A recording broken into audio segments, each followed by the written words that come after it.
Hello! So the Battlefield 1 beta is over and now I'm going to tell you what I thought about it. On the whole, it's pretty positive. Even though I was dubious when they said they were setting a game in World War I, it still fundamentally feels like a Battlefield game. Yes, it's got some set dressing put on top of it, but it hasn't really taken away the Battlefield edge. They have fluffed World War I to make it more Battlefield. But we can live with that because what we wanted was a Battlefield game, not necessarily a World War I game. Now, while I think the beta is really good, a lot of the things in this video are going to be negatives because that's what you do with a beta, you point out what is wrong. The game's running the Frostbite engine, and what we thought from seeing Star Wars Battlefront was that Battlefield 1 was going to look really good, and it does, but it also runs really well. I get a higher frame rate from Battlefield 1 than I do from Battlefield 4, and this is still the beta. However, the game does still have the quirks of the Frostbite engine as well, so the vehicle physics is still a bit screwed up, the ragdolls are really odd and you've got bodies still flying across the map, there still appears to be a reload bug in the game, and this wall jumping mechanic just doesn't seem to work most of the time. If you've got a vertical really high wall, then you're up and over it with no problems at all, but it's still got the frostbite issue that a small rock will stop you running and you have to try 3 or 4 times to try and get over it. Now, the version of Battlefield 1 we're playing in the beta isn't even the current version of Battlefield 1. There is a version of Battlefield 1 with much better netcode and with a lot of the problems ironed out.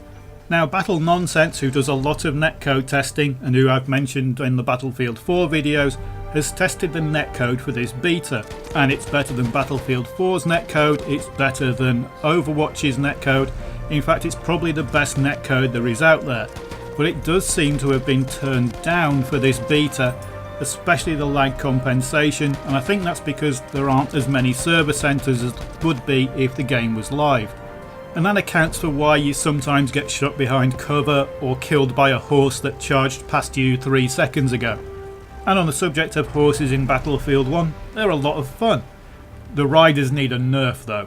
I know there's a bug that gives them far too much health, but they also have far too much equipment when they dismount. So I'd get rid of their rifle, restrict them to a pistol, and I'd remove their gadgets because they appear to be the best class in Battlefield 1. Right, now on to the game modes, and this is the most disappointing thing about the beta. DICE just don't seem to have thought about game modes at all. They've changed them both, but neither of them work. In fact, Rush is just bloody awful now. Now, we all know that 64-player Rush in Battlefield 4 just doesn't work, but 32-player Rush works fine. 24-player Rush with this many tanks on it really doesn't work at all. Now, the fix for this is really simple, it's just a couple of server settings, get the player count back up to 32 and restrict the number of vehicles on the maps. Conquest's problems are slightly larger. Now, Conquest is the Battlefield fundamental, it is the game mode that made Battlefield, it's the game mode that most people play. Now, I can understand why DICE changed the scoring system, they want people to play the objectives.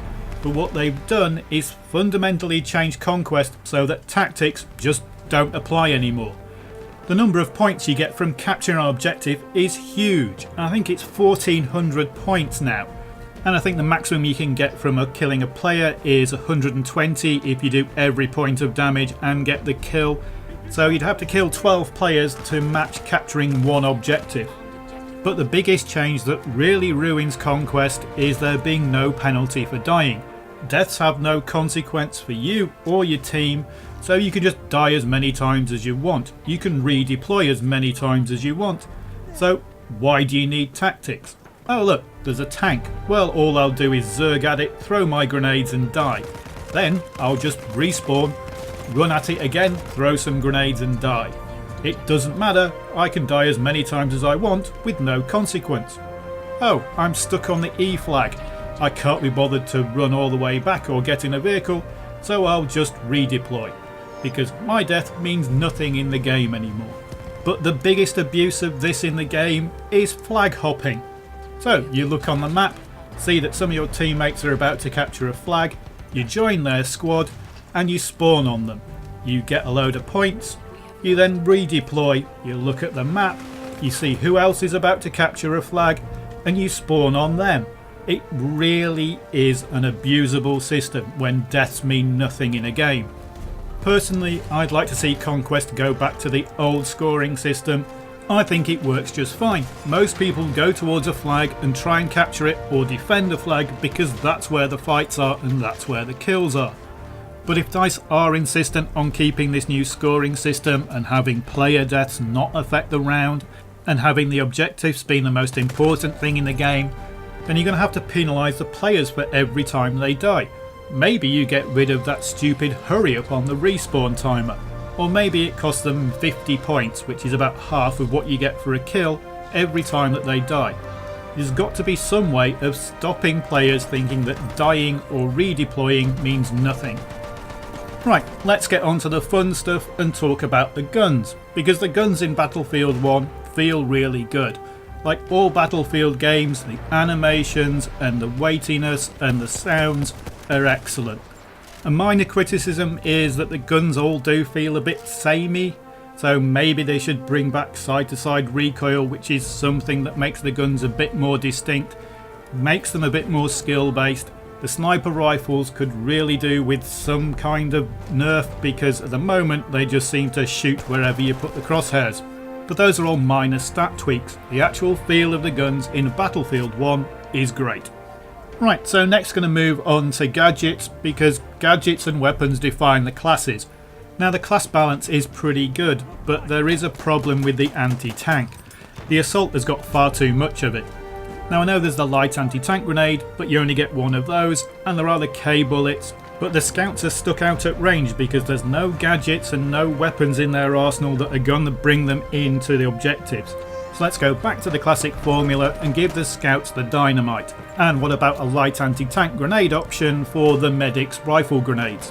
Well, like I say, we haven't seen all the gadget and weapon options yet, so maybe higher up the trees the other classes do get some anti-tank capability, and maybe the scouts are going to get a weapon option that can bring them in a bit closer. But other than spreading around the anti-tank love, I think the class balance is pretty good. And overall, the vehicles are really good as well. I really like the landship and the heavy tank. The idea of having to work as a team to get a tank up to its optimal performance, that's really good. The light tank, however, does need some work. It's just far too powerful for a one-man crew tank. Now DICE have said they are going to nerf its armour and make it a bit more vulnerable, but personally I'd remove its secondary weapon option. Make the canister firing cannon an actual separate tank, so you'd have an anti-vehicle version, an anti-infantry version, maybe the howitzer version and a machine gun version. That way one person getting into a light tank doesn't have all the options, because at the moment they can be anti-vehicle and anti-infantry and repair themselves, which seems a bit much for a one-man tank when the other heavier tanks require a proper crew to work efficiently. And I have similar thoughts for the planes. I think the bomber and the attack plane are really good because to work properly you do need a crew, but the fighter shouldn't have the ground attack option. It's not what the fighter is for. Yeah, the fighter should have a machine gun that can take out the infantry, but primarily its role should be against other aircraft. The single crewed vehicles shouldn't have as many options as the multi-crewed vehicles, because that's why you have more people in the crews, to do more things. Right, so that's the fundamentals of the Battlefield 1 beta covered, I think. Overall, it's been really positive. I really enjoyed playing the beta. I would say that there are a few tweaks that need making, so more players in rush mode, the old Conquest scoring system brought back, gun recoil should go back to a more Battlefield 4 skill based version, I'd spread the anti-tank around the classes, and I'd restrict single seat vehicles so they don't have the options of the multi-seat vehicles. But overall I think DICE have done a really good job of blending what we want from a Battlefield game with the World War I theme, because while I think the game needs a few tweaks, none of those are actually caused by the World War I theme, and that was my biggest fear when they announced such an old school theme. I didn't see how they were going to make it Battlefield and World War I, but that's what they've managed to do. Yes, they've had to tweak some of the World War I history to include things that weren't commonly available to soldiers at the time, but they don't seem to have made as many compromises as Visceral did to turn Battlefield into a cops and robbers game that used modern weapons. So I'm really looking forward to seeing what tweaks and changes DICE are going to make before the game launches, and what else is going to be included in it, because so far I think my pre-order is pretty safe. Thanks for watching.